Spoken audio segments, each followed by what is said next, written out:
देखिएगा, शांत रहिए। एक समान चुंबकीय क्षेत्र में गतिमान आवेशित कण पर बल, मतलब अगर कहीं किसी स्पेस में, बाद में लिखिएगा, पहले सुन लीजिए। अगर किसी स्पेस में एक समान चुंबकीय क्षेत्र है और उस एक समान चुंबकीय क्षेत्र के अंदर अगर कोई आवेशित कण, कोई चार्ज अगर गति करता है, तो जब गति करता है तो उस आवेश पर एक बल लगता है, जिस बल को हम कौन सा बल कहते हैं? लारेंज बल। बात समझिएगा, ध्यान से सुनिएगा।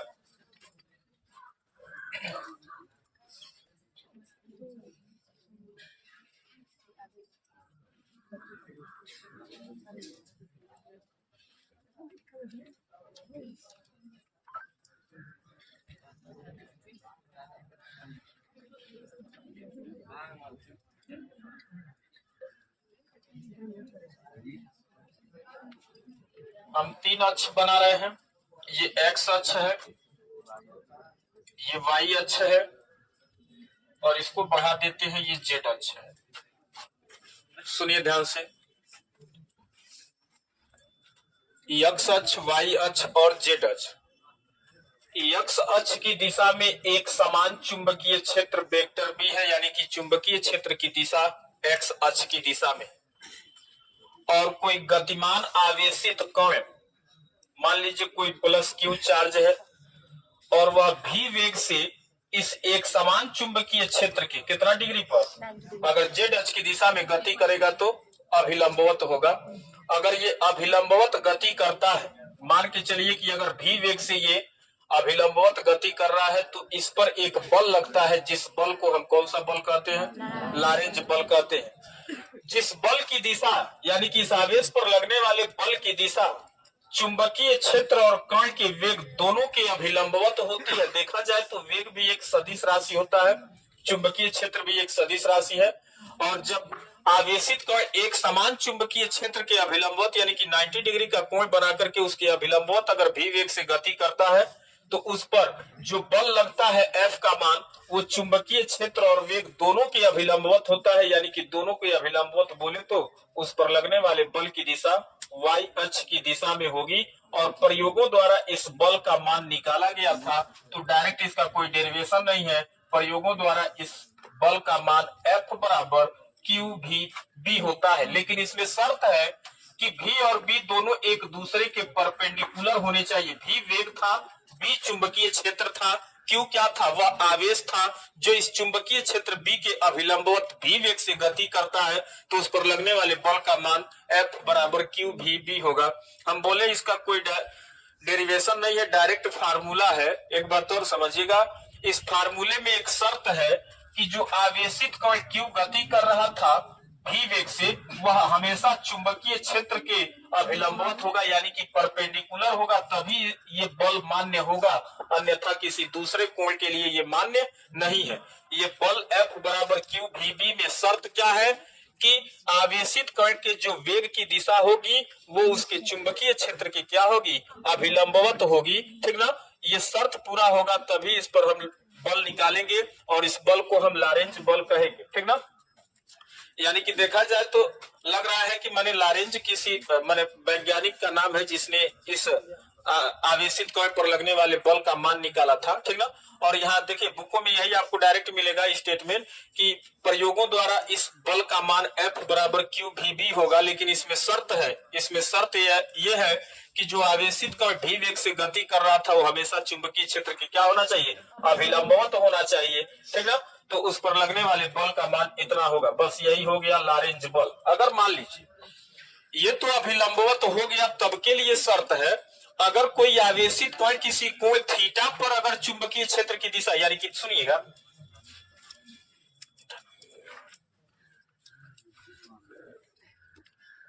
ये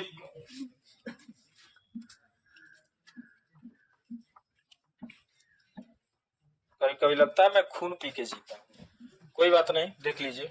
ये एक्स अक्ष है, ये वाई अक्ष है, ये जेड अक्ष है, ये तीनों एक दूसरे के परपेंडिकुलर है। मान लीजिए ये एक्स अक्ष की दिशा में इधर से बहुत सारी चुंबकीय बल रेखाएं निकल के एक्स अक्ष की दिशा में जा रही हैं, ठीक ना। यानी कि यहाँ जो भी अपना स्पेस है, इस स्पेस में चुंबकीय क्षेत्र की दिशा इधर है बोले तो एक्स अक्ष की दिशा में।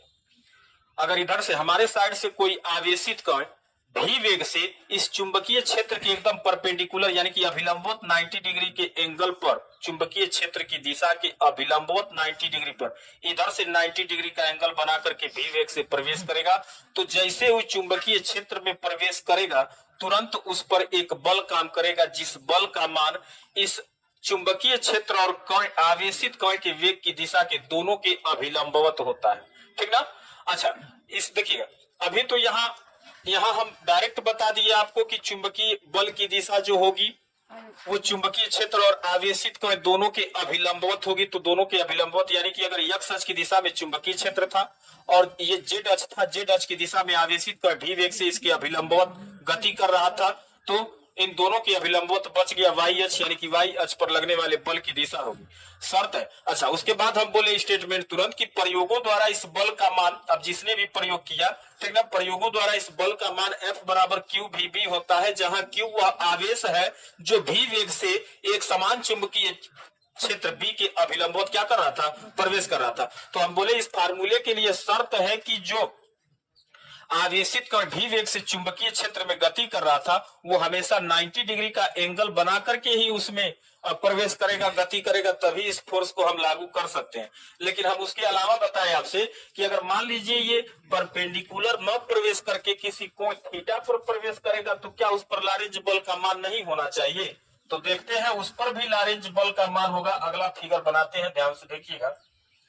ये आपका एक्स अक्ष था जिस दिशा में चुंबकीय क्षेत्र अभी भी काम कर रहा था, इसको हम वाई अक्ष माने थे, ये अभी भी जेड अक्ष ही है, ठीक। यहाँ हम एक्स और वाई को मिला करके एक तल बना रहे हैं, ये एक्स वाई तल है, और यहाँ एक्स और जेड को मिला करके एक तल बनाएंगे तो ये एक्स जेड तल होगा, ठीक। और ध्यान से सुनिएगा, अगर हम कह रहे हैं कि ये अभिलंबवत प्रवेश न करके ये थीटा कोण पर, चुंबकीय क्षेत्र की दिशा से थीटा कोण पर भी वेग से कोई आवेशित कण है इस पॉइंट पर प्लस क्यू, वो भी वेग से थीटा कोण पर चुंबकीय क्षेत्र की दिशा से, बोले तो सुनिएगा, अगर हम उस फिगर को बनाए तो कैसे बनाए हैं। अगर ये आपका एक्स अक्ष था, ठीक ना, ये जेड अक्ष था, ये वाई अक्ष था, हम बोले कि अगर ये अभिलंबवत यानी कि चुंबकीय क्षेत्र है ये, और इससे अभिलंबवत 90 डिग्री का एंगल बना करके प्रवेश नहीं कर रहा आवेशित कण, कुछ थीटा कोण पर यानी कि तिरछा प्रवेश कर रहा है, तो बोले तो ये एक्स अक्ष, ये वाई, और ये क्या है, जेड अक्ष है, और आवेशित कण चुंबकीय क्षेत्र की दिशा से कितना कोण पर, थीटा कोण पर। 90 कब होगा, जब ये डॉटेड लाइन पे आएगा तब 90 डिग्री का कोण होगा, तो वो 90 डिग्री के कोण पर न जाकर के थीटा कोण पर एंट्री करेगा, तो क्या इस पर बल नहीं लगेगा?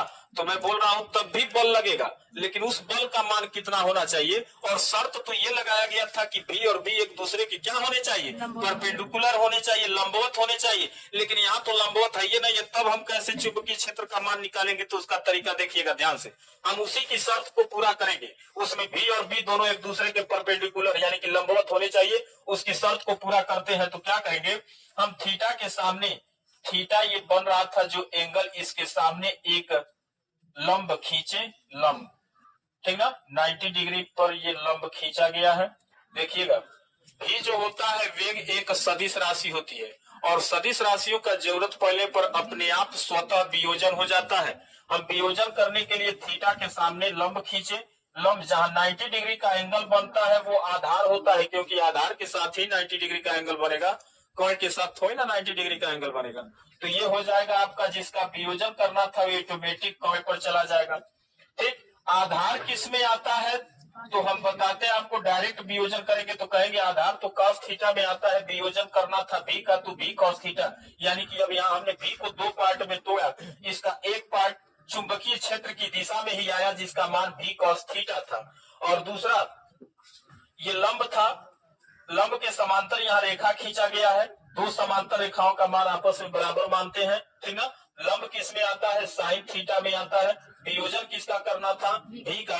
मतलब क्या हुआ कि जब ये आवेशित कण तिरछा प्रवेश कर रहा था, ठीक ना, तिरछा प्रवेश कर रहा था, ये था आपका, ये तीनों अक्ष थे, ध्यान से देखिएगा, ये एक्स अक्ष था, ये जेड अक्ष था, ये वाई अक्ष था, और अभिलंबवत प्रवेश न करके आवेशित कण तिरछा प्रवेश किया है, यानी कि चुंबकीय क्षेत्र की दिशा से थीटा कोण बनाया है।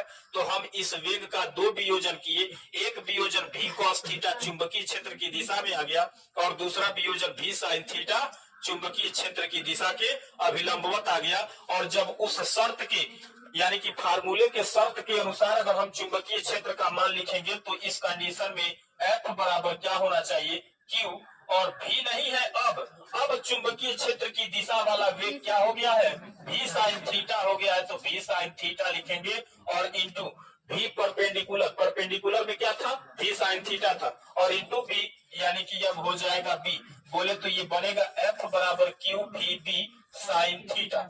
अब इस शर्त, ये जो भी मान निकल के आया है, देखिएगा इस फार्मूले की शर्त को पूरा कर रहा है। अगर थीटा का मान 90 डिग्री होगा तो ये आवेशित कण चुंबकीय क्षेत्र के अभिलंबवत जाएगा, और अभिलंबवत जाएगा तो उस कंडीशन में लगने वाला बल F बराबर क्यू भी होना चाहिए। आप यहाँ थीटा का मान 90 रखेंगे, साइन 90 का मान 1 होगा, 1 का गुणा इसके साथ करेंगे तो अभी भी चुंबकीय क्षेत्र का मान क्यू भी के बराबर ही। जो भी कॉस थीटा वेग था वो चुंबकीय क्षेत्र की ही दिशा में है, चुंबकीय क्षेत्र की दिशा वाले वेग का कोई मान्य नहीं है। वेग कहाँ होना चाहिए, हमेशा चुंबकीय क्षेत्र के अभिलंबवत होना चाहिए, ठीक। अगर थीटा का मान आप यहाँ 0 डिग्री रख दे, यानी कि अगर ये चुंबकीय क्षेत्र की दिशा थी, ठीक ना, एक्स अक्ष में, ये जेड अक्ष था, ये वाई अक्ष था, और आवेशित कण इसकी अभिलंबवत प्रवेश न करके चुंबकीय क्षेत्र की ही दिशा में प्रवेश करेगा, तो थीटा का मान क्या हो जाएगा, 0। चुंबकीय क्षेत्र इधर ये है, आवेशित कण भी उधर ये उसी दिशा में उसका वेग है, दोनों सदिश राशियां एक ही डायरेक्शन में आएंगी, और जब थीटा का मान 0 रखेंगे तो साइन 0 का मान 0 होगा, यानी कि उस पर लगने वाला बल भी क्या हो जाएगा, 0। यानी कि एक समान चुंबकीय क्षेत्र के भीतर अगर चुंबकीय क्षेत्र की ही दिशा में कोई आवेशित कण गति करता है तो उस पर कोई बल काम नहीं करेगा, उस पर लगने वाले बल का मान क्या हो जाएगा, 0 हो जाएगा। अगर वो अभिलंबवत यानी कि 90 डिग्री का एंगल बना करके चुंबकीय क्षेत्र की दिशा से 90 डिग्री का एंगल बना करके उसके अभिलंबवत अगर भी वेग से वो गति करता है तो उस पर लगने वाले बल का मान F बराबर क्यू भी होना चाहिए। हम बोले कि प्रयोगों द्वारा इस समीकरण को लिखा गया है, बोले तो इस बल का मान लिखा गया है, लेकिन इस समीकरण में शर्त यह है कि वेग और चुंबकीय क्षेत्र दोनों हमेशा एक दूसरे की क्या होने चाहिए, परपेंडिकुलर। इसीलिए हम क्या किए, यहाँ थीटा कोण पर भेजे हैं तो हमने इस वेग का वियोजन किया, और जो चुंबकीय क्षेत्र बी के अभिलंबवत वाला वेग आया है भी साइन थीटा, उसी को शामिल किया है, यानी कि वो तो 90 डिग्री के लिए फिक्स हो गया और ये किसी कोण थीटा के लिए फिक्स हो गया, F बराबर क्यू भी साइन थीटा, ठीक ना। तो देखा जाए तो ये एक व्यापक समीकरण हो गया, ठीक ना, और इस व्यापक समीकरण में हम थीटा का मान रखते चले जाएंगे तो सभी शर्तें पूरा होती जाएंगी, बल का मान निकलता जाएगा। लेकिन ये व्यापक समीकरण हम डायरेक्ट नहीं लिखे हैं, पहले हम इस समीकरण को लिखे हैं, ठीक ना, F बराबर क्यू भी। मेन शर्त क्या है कि वेग हमेशा चुंबकीय क्षेत्र के अभिलंबवत होना चाहिए, तभी उस आवेशित कण पर बल लगेगा। और दूसरा नंबर, अगर विशेष स्थितियों की बात की जाए, सुनिएगा, विशेष स्थितियों की बात की जाए तो पहला नंबर, यदि थीटा बराबर 0 डिग्री हो जाए, यानी कि आवेशित कण चुंबकीय क्षेत्र की दिशा में गति करेगा तो उस पर कोई लॉरेंज बल काम नहीं करेगा, F का मान क्या हो जाएगा, 0। यदि आप चुंबकीय क्षेत्र के अंदर, दूसरा स्थिति, अगर आप चुंबकीय क्षेत्र के अंदर आवेशित कण को रख दे, गति न कराएं, यानी कि उसका वेग क्या हो जाए, 0 हो जाए, तब भी उस पर लगने वाले लॉरेंज बल का मान क्या हो जाएगा, 0 हो जाएगा, ठीक ना। सिर्फ एक कंडीशन में उस पर बल लगेगा, कब, जब वो 90 डिग्री के एंगल पर गति करेगा, आवेश है, अगर उसके पास वेग भी होना चाहिए और वो चुंबकीय क्षेत्र के अभिलंबवत परपेंडिकुलर गति करेगा, तब उस पर बल लगेगा, F बराबर क्यू भी। यानी कि 3 स्थितियों में, 2 स्थितियों में बल 0 हो जाएगा, कब, जब आवेशित कण चुंबकीय क्षेत्र की दिशा में ही गति करे तब, और दूसरा नंबर कब 0 होगा, अगर आवेशित कण को उठा के चुंबकीय क्षेत्र में रख देंगे, अगर वो आवेशित कण गति नहीं कर रहा है तो उस पर कोई बल काम नहीं करेगा। अब सुनिएगा, अगर देखा जाए, बात समझिए, आवेश गति कर रहा है, आवेश गति कर रहा है तभी उस पर लॉरेंज बल लग रहा है। इस बात को यहीं से देखिएगा पलट दिया जाता है, कैसे, अगर मान लीजिए हम यहाँ एक वायर रख दें और वायर में धारा प्रवाहित कराएं, और आपको पता है, हम बताए हैं कि धारा का प्रवाह नहीं होता है, प्रवाह तो आवेशों का होता है, यानी कि उस तार में आवेश प्रवाहित होगा और सभी आवेशों पर कौन सा बल काम करेगा? सभी आवेश बोले तो आपको पता है कि अगर आप यहाँ तार रखेंगे तो तार के भीतर मुक्त इलेक्ट्रॉन ही आवेश का काम करता है और इलेक्ट्रॉन गति करेगा। तो उन आवेश, इलेक्ट्रॉन एक प्रकार का आवेश है तो आवेश पर बल लगेगा, सभी आवेशों पर लगने वाले बल का डायरेक्शन एक ही होगा। तब यानी कि अगला टॉपिक हम पढ़ेंगे क्या कि एक समान चुंबकीय क्षेत्र में, एक समान चुंबकीय क्षेत्र में उसके अभिलंबवत L लंबाई का चालक तार रखेंगे, L लंबाई का चालक तार, और इस चालक तार को रख करके इसमें I एम्पियर की धारा प्रवाहित कराएंगे।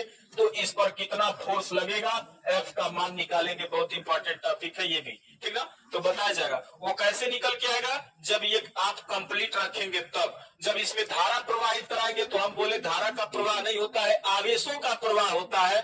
और जब आवेश एक समान चुंबकीय क्षेत्र की अभिलंबवत गति करता है तो उस पर कौन सा बल काम करता है? लारेंज बल काम करता है। यानी कि लारेंज बल की सहायता से इस चालक तार पर लगने वाले बल का मान निकालेंगे। अगर इसमें I एम्पियर की धारा प्रवाहित हो रही है, L लंबाई का चालक तार है, तो इस पर लगने वाले फोर्स का मान F बराबर BIL होगा। B एक समान चुंबकीय क्षेत्र है, I तार में प्रवाहित धारा है, L चालक तार की लंबाई है। अब B का मान निकालेंगे तो F upon I into L लिखेंगे।